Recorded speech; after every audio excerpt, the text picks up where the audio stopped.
Hi అందరూ. ఇంకా బాబు కోసం కరివేపాకు పొడి చేస్తున్నానండి. రీసెంట్గా హెల్త్ బాగాలే పీజీలో వంట చేసుకుంటున్నాడని చెప్పాను కదా. అమ్మ చెట్టుది కరివేపాకు ఉంది కదా పొడి చేయి అన్నాడు. ఇంకా పిల్లలు అడిగితే మన కోసమని ఇంట్రెస్ట్గా చేసుకోం కానీ పిల్లల కోసం అయితే తప్పకుండా చేస్తాం కదా.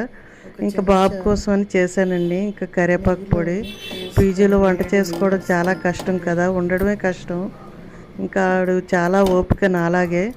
ఇంకా వాడి కోసం కరివేపాకు పొడి చేశాను. స్మెల్ అయితే మంచి స్మెల్ అండి, ఇల్లంతా వాసనే.